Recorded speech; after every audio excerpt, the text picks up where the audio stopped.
couldn't make that meeting, but I understand it was a good, vibrant discussion and a lot of things were covered. I know we got a lot of important topics to talk about today, and I think we're going to start off with some from the education field. And we'll move forward from there. So I'll turn it over to Bob.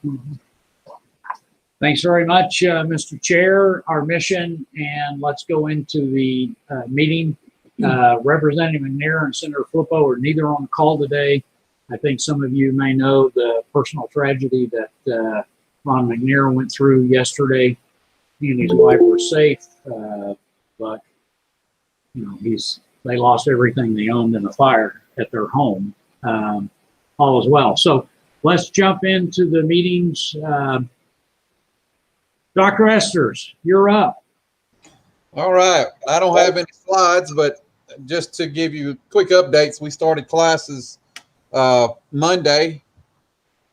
Had a smoother start than I think we could have ever hoped for. We made some changes at kind of last minute the week before classes started, and kind of expected some bumps, but haven't experienced those yet. We're temperature checking everyone as they come on campus at the parking lot before they get out of their vehicle. They have their temperatures checked. That's been real smooth. We've had anywhere between 9 and 12 folks checking temperatures. It's been surprisingly successful. Not so much that we've caught folks with temperatures. We haven't had any temperatures yet, but it sets the tone as students start the day. When they come on campus and that's the first thing they experience, they understand that we're serious about social distancing. We ask them to put their mask on. So it just sets a tone for this whole mess that we're in. After this week, we'll be taking all of our courses that are gen ed and that are not cohort driven and putting those in a virtual world. It'll be just like this for the most part. Video, the instructors will be live. If your class starts at 9 o'clock, you log on at 9 o'clock, you know, so it's a little bit different presentation, but it's a lot safer. And what that does for us, it protects our programs that we are not able to do virtually. Programs like welding and nursing and automotive, you know, fill in the blank. It keeps folks from going to an English class, then coming into the welding program and carrying the virus. So it adds a level of protection. We feel pretty good about where we are, the way things are going. For those of you who are of faith, prayers are appreciated. I'm sure Dr. Pratt would say the same thing. If you're following the cases on our website, we're posting a number of cases that are affecting the college. I think we have 6 so far. All of those were from pre-class exposures out in the community. Very few of those, I'm not comfortable giving the exact number, but very, very few of those came on campus at all. Most of those we stopped before they got on campus. And if they were on campus, it was contained very quickly because the instructors and everybody did what they were supposed to do in those cases. And it was really a success story. So we're real proud of that. We know that's not going to be the case all the time. We're going to have cases and we're going to have to change some things, and we'll have bumps and bruises along the way. We just hope that we can finish the semester out pretty strong. Our enrollment numbers, which is where our budget comes from, seem to be holding fairly strong. We budgeted for a 10% decrease. We're hovering around that 10% now. We expect a few to drop, but quite honestly, I thought when we went virtual, there would be a mass exodus, and we just haven't seen that. So numbers are really encouraging right now, and we think spring will bounce back if we can get through this pandemic and we get a vaccine or we get some treatments. We feel like spring will be real strong. The new thing that we're looking at is we've kind of revived the Advanced Manufacturing Center, a new facility for advanced manufacturing and work skills, work-related programs. And we've been meeting with those folks across from the community, business and industry, architects, So I'll be presenting some stuff to my board next week, and hopefully getting that moved forward with appropriate funding. That's always the problem, is getting funding for that. So we're working on that. And then the last thing is our graduation is this Saturday. It's going to be small. We have about 250 graduates. I think about 50 are going to participate in the graduation. Most of them are working. So we're just encouraged by that. We're encouraged by the start of the semester, and we hope we can stay strong and finish strong. Great report, Dr. Esters. Questions for Randy and his team up there? Okay, let's thank you, sir. Let's bring up Dr. Pratt. Hey, good afternoon. We're ready. We're ready to go, and good report from Randy. We're glad that he's off to a good start, our education partners. But Harrison's getting ready. We've got our PP equipment all in. We've got that distributed out to buildings. We got our school supplies out. We're doing some last minute touch-ups over at our new kindergarten building with the safety and security out front, a new camera system for them. We're just going through routines. We went around to each of their buildings. Teachers are all back today, and this is our very first day, contract day. So all the teachers in the buildings are having professional development, and they're working through routines and getting ready. Just an update on enrollment to echo Dr. Esters. Enrollment is up. We're up about 30 students. We're running about 2,750 right now in our district, and we have 431 off-site learners as of today at 308. That fluctuates back and forth as parents, some become more fearful and put them in off-site, and others become more comfortable with the district and put them back in class. So it's fluctuating all the time. But we feel really good about that. If I could have the next slide, that'd be great. And that's my report. But we're excited. I think we're good to go. And we're going to be there for our Harrison community and our Harrison community parents. What questions do you have? Questions for Dr. Pratt. He's got all our kids in his hands. So, like Randy said, let's pray for Stuart and Randy both, and all of their staff. Yeah, we'll take the prayers. Any questions for Stuart or Randy? It's great. I mean, great. Yeah, that's a great report. Couple of us were at Little Rock today. I will tell you from the scuttlebutt down there, that's not the case in higher education and secondary education around Little Rock. So this is so refreshing to come back here where we're socially distanced and find that things are really moving forward. Thanks so much, guys. Okay. Next up, Jeff Cantrell. Jeff, are you on the call? I think maybe not. Okay. Let's go to the North Arkansas Regional Medical Center and Dr. Josh Bright. Josh, you're on. Thank you. So I'll present the Arkansas numbers. The first report is hospitalizations across the state. We feel like this is one of the better indicators apart from testing or even percent positive tests. So for August 18th, we were up 30 admissions for positive COVID and up quite a bit more for suspected admissions. So those are the persons under investigation for COVID. That is not a favorable trend for Arkansas. We had experienced favorable trends since the beginning of the month. And as you can see, and I'm sitting here pointing with my finger like everyone can see me, but as you can see, the confirmed admissions somewhat correlate with suspected admissions on a lag. If you look at August 5th, when we had a spike in suspected admissions, you can see over the next few days that we gained confirmed admissions on average. We saw a dip on August 17th in suspected admissions and a big jump on the 18th. So we suspect that these will continue to rise over the next few days, next couple of weeks. If we go to the next slide, and that that increase from yesterday is the highest increase we've had since about mid July. So definitely something going on right now.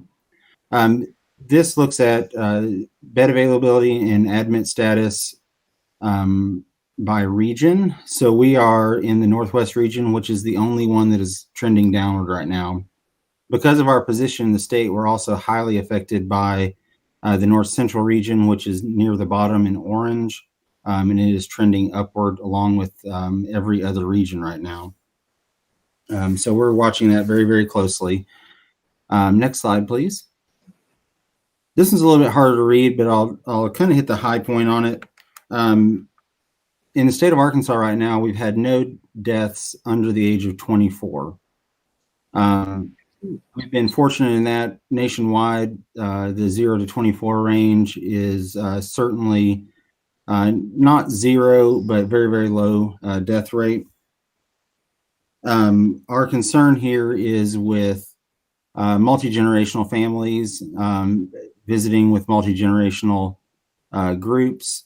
For example, going to see grandma, helping grandma because grandma needs help, or living with grandma.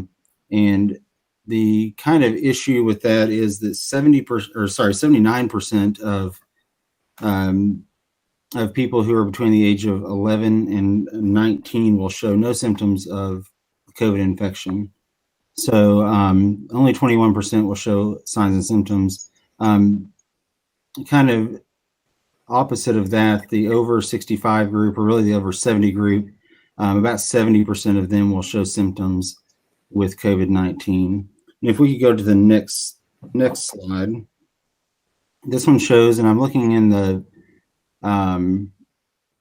bottom right again. So this is showing us proportion of cases by age category.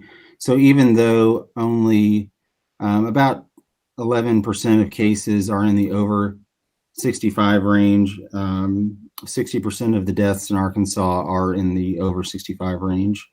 And so we have a situation where young folks become infected and don't know it.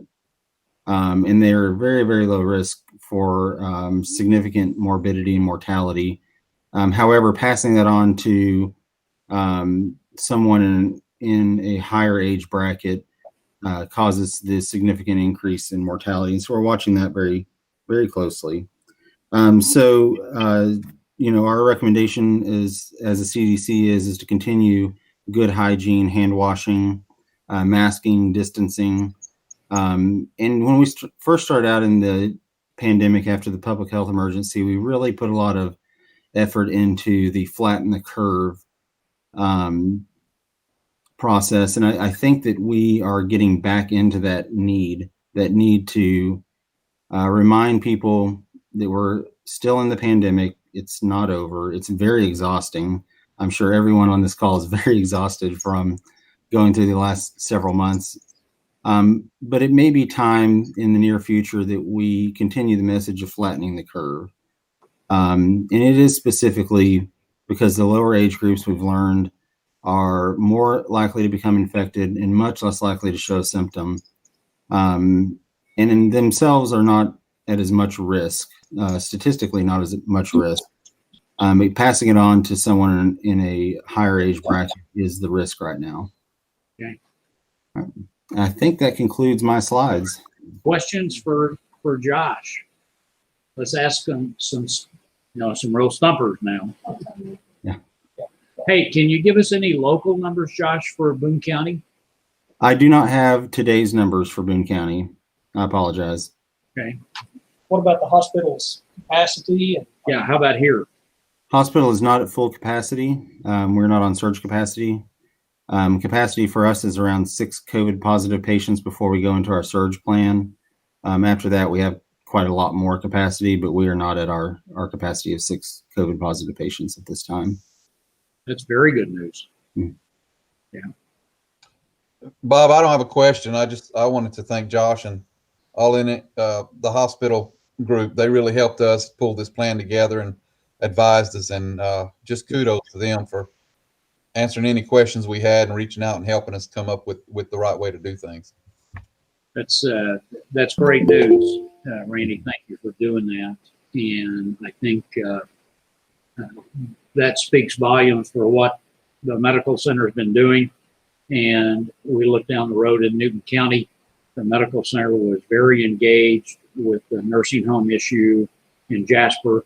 I know in a conversation with Mayor Jan Larson, she was most appreciative last Friday of all the work that the medical center and many other organizations, but specifically the medical center in supporting them during their crisis down there, and continue to support them today. So, yeah, good shout out for Josh, for you, Vince, Sammy, and the whole team there. Thank you. No, we appreciate it. We want to be a good community partner, so please don't hesitate to call on us. All right, Wade, can I pass out your cell phone number? You bet. I'm kidding. I'll get a new one tomorrow. It's fine. All right. Dr. Josh Keener, are you on by any chance? Okay. Josh, we just had a question pop up. Did you see that? I did not. Okay. Let me find it here. Wilson, you want to read that question?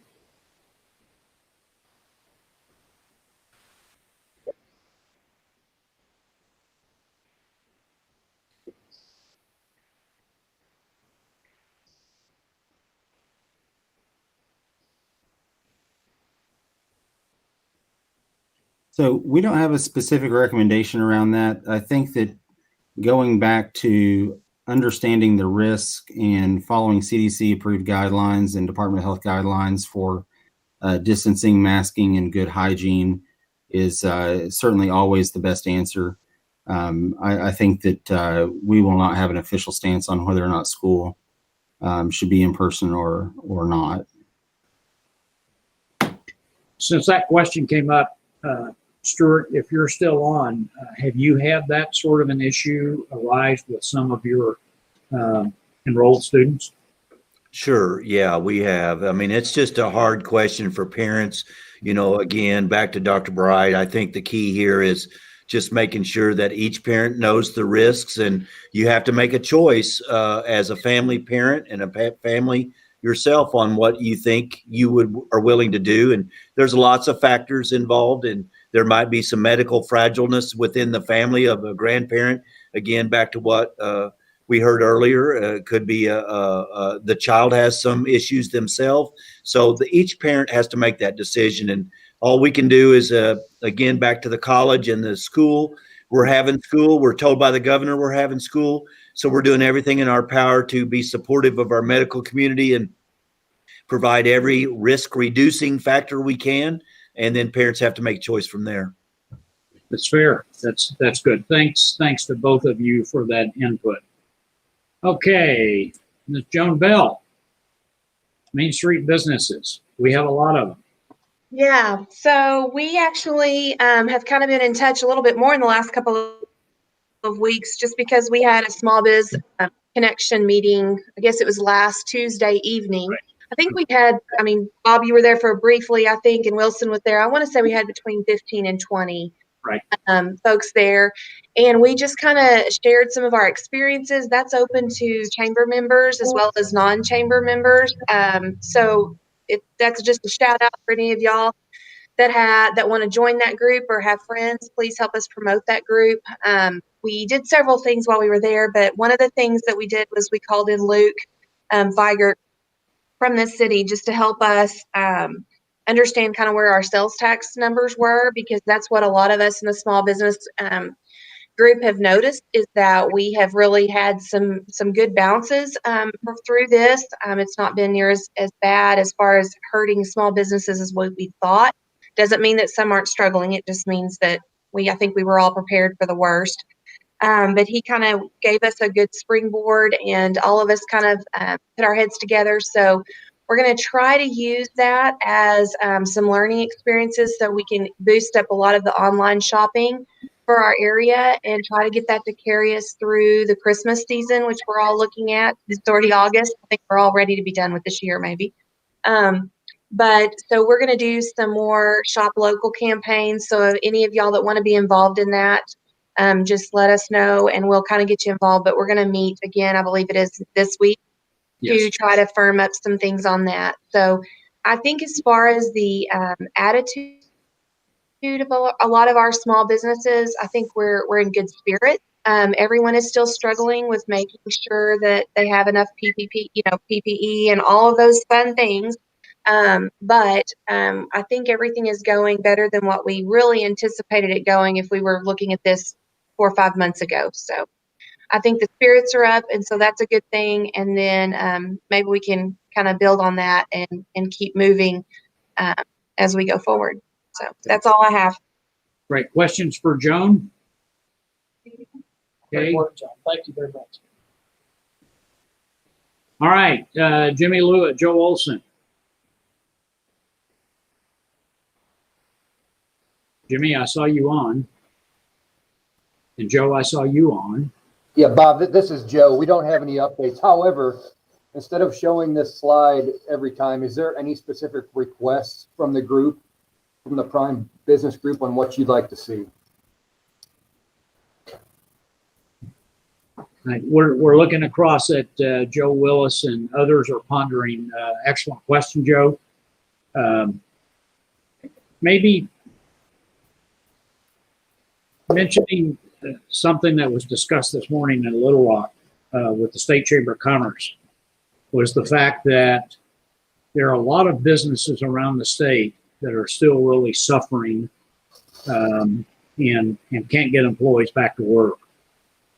Yet, I related, and I think the mayor and the judge did, and Scott Tennyson as well, that as we drive around Harrison and Boone County, we see hiring signs everywhere. I could pick out a dozen, and that's very good indication. In fact, Randy Zook, the president of the state chamber, was amazed that we run down a list, I think 7 or 8 companies specifically that were hiring new employees. Many are net new employees. It doesn't mean we still got unemployment, but I think maybe employee numbers would be very helpful, like trying to, of course, Randy asked the question, well, how many jobs are you seeking up in Harrison and Boone County? My guess is, after talking to a couple of folks, we're probably looking at between 40 and 50 vacant positions today. It may be more. So I think that would be very helpful. Okay. Very good, Bob. We'll take that under consideration. If there is any more ideas, please let us know. That's great. Thanks, Joe. Very good. All right, I'm going to skip through those. Nonprofits. Bill. Shonda? Sorry. I couldn't press unmute. This is Shonda. Bill is at an appointment.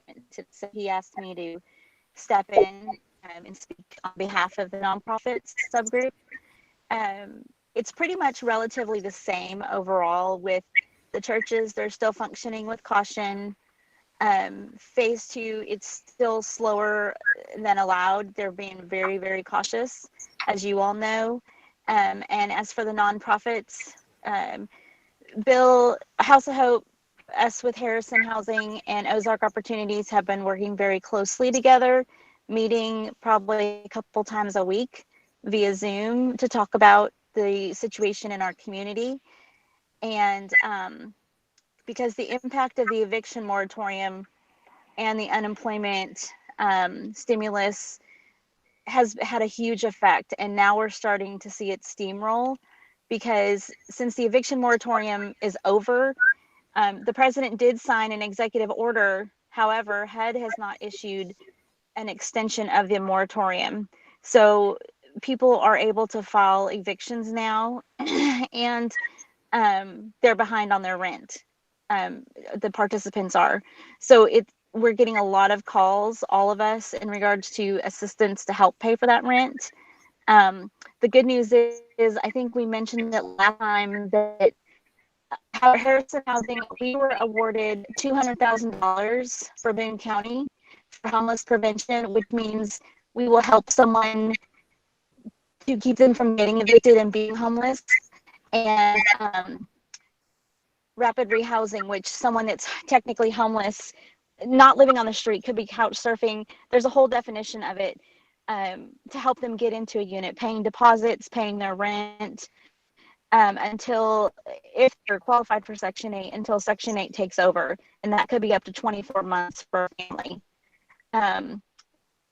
From Ozark Properties was awarded $130,000 for Baxter, Marion, and Newton counties for the same programs, and House of Hope was awarded $30,000 for homeless prevention for Boone County.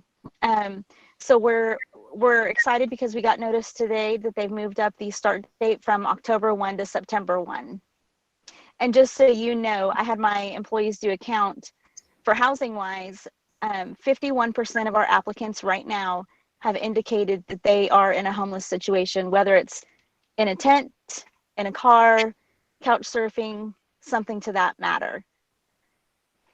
And 32% left have indicated that they have been given eviction notices and are in the process of being evicted and may become homeless. So it's a big deal. What's the number of clients, Shonda? The number of people, applicants, Yeah. families. Yeah. With us, the number of families on our wait list right now, well, the number of applications we have right now are 108 in process.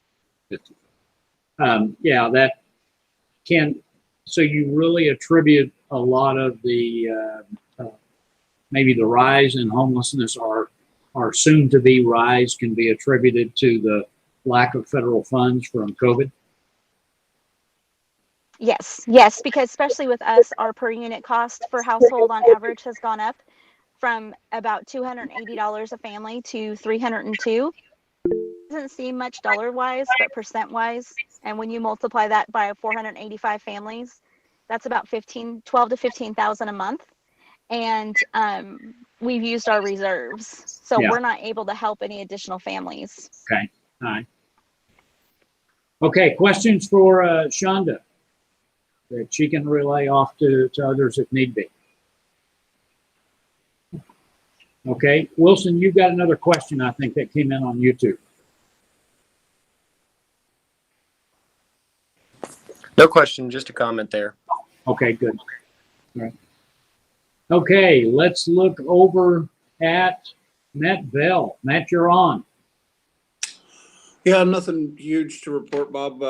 I will say that our hotel sales are still struggling quite a bit, down just 36% for the month of June. However, our restaurant sales have increased 16% over 2019. So people are eating out, which is very good for our industry. From a kind of outside of the city limit standpoint, I was on a call today where it was reported that a lot of the cabins in our area are actually exceeding sales numbers from last year tremendously. Airbnb travel, some cities are reporting Airbnb sales up 212% over last year. More people wanting to use that service as opposed to a hotel where they come into contact with more people. So, but tourism's going. Obviously, no meetings or conventions just yet. We are working on the motorcycle rally in October. Right now, it's a go. Hey, super. That's great news, man. Questions for Matt? Okay, let's look at finance. Gwen, you're on. Hello, everybody. The report this week, overall retail and industry production continue to rise since the February COVID crisis drop.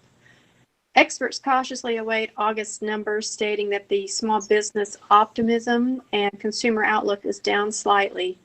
Consumers have been due to COVID. Consumers are making prioritizing their spend to essential items.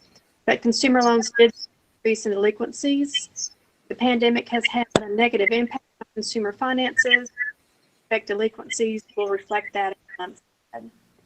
Okay. Having said that, housing starts have soared in July up 22.6%.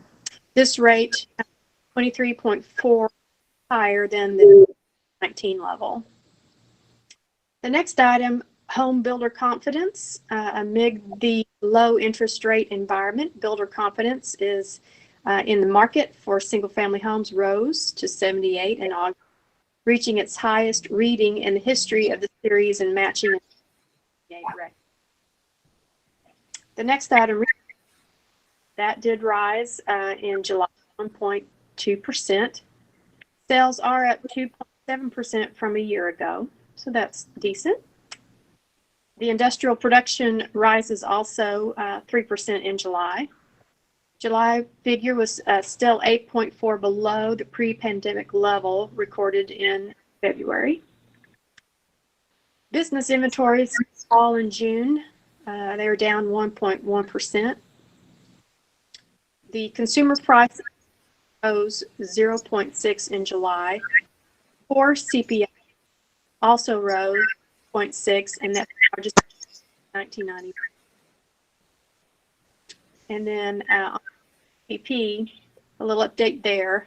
Just 12% publicly traded PPP borrowers elected either to decline or return loan funds after approval, while 25% public companies approved for the loans of 5 to 10 million did the same. Going on down there, over 75% of PPP borrowers approved the loan, and after the 5 million decided to retain their loan, apparently trusting their earlier determination that they had a good faith belief that they needed to apply for the loan in light of COVID. And there at the bottom, analysis estimated that about 1,400 loans approved at the 5 to 10 million rate subsequently returned or not closed, with about 3/4 of those loans being canceled quickly. That's about half. Good, thanks. Any update on bank lobbies around the community? Everyone is continuing to keep what they're doing. So their routine is maintained. No one has changed what they're doing. Good. Okay, thank you. Questions for Gwen? A question here. Is there a building materials shortage locally? Does anybody know the answer to that? Gwen, maybe? Now I know that in materials, last I heard, were going down. Right. So that was encouraging, but I have not heard of any of a shortage. Okay. That's something I know there's some rumors on the street about. We can't get plywood, we can't get concrete, those kinds of things. I'm not sure it's tools with the actual materials, but that would be good to learn. Maybe we could all learn in that time. Look into that. Yeah, Gwen, is there a consensus among the banks on reopening, and or are there some metrics that kind of just industry-wide, the standard that you're looking at drops below a certain number of cases, or is everyone just kind of taking this on each individual bank executive management's decision? Well, industry, I think they're encouraging everyone to, continue with what's working for you in the area that you're in, and such. But everyone right now is just, like I said, just staying with what's working and continuing. There has been a whole lot more discussion since from early on. So what everyone has in place is pretty much just what is going to be in place for a little while. Good. Thanks, sir, and thank you, Gwen. Jim Blackwell, are you on? Maybe, Dottie, I know you are, but I believe there are no changes. That's correct. Yeah, you got the email from Energy. Everything is just, one case at a time. Right. Okay, and that's the way. That's good. All right, thank you. Judge Hathaway, I don't believe is on. He's still on his way back from Little Rock. Daniel Bolin, are you on? Okay, Terry, Mayor Crow. Yes, no real updates here, but I did have a question for Dottie. Has there shut off notices? Is that happening now in your energy and some of that, or does anybody know the answer to that? Well, it's case by case. So, obviously if you're having issues, as long as you're communicating and I'm not saying there hasn't been any shut off notices, because obviously I don't see every absolute case, but they are most all the energy whether it's Phone or Energy or Black Hills, they're all working. If you've got a situation, they are working with you. So. Well, and I was more in the valley in our water system, as others, was not doing shutoffs. We stopped also. So I was just wondering, before we started back, I just wondered, I might have missed that somewhere along the way. I didn't know that shutoffs had started back happening again. That's the reason I was asking. Right. I have not, to my knowledge, they've not. Energy says that, you can see the comments on the screen there. Some of the companies, and I know Black Hills are starting, trying to reach out. You don't want it set too long. So You don't want people to take advantage of not paying. Yeah, and I'm trying to say that diligently, but you're absolutely right. That's the correct. Too late. We already have that, I think. No comment on that. Never mind. Carry on, Bob. Terry, what you need is what happened to Jerry Jackson here in the city of Harrison. Is some young lady walked in and paid all the past due bills for everybody in the water department. Maybe Jerry will tell you who it was. Yes, please send her our way. All right, thanks. And Jerry is on a call with the Municipal League in Little Rock right now, so he's not going to be on the call. I want to take an opportunity to just ask everybody, are there any other updates, any other comments, or the things that we're missing that we need to include here to ensure that we're getting the right information and right help and assistance to everybody? Mayor Crow, this is Shonda from Harrison Housing. I just wanted to let you know in regards to water shutoff, you can refer your clients to Ozark Opportunities because they may be able to help them.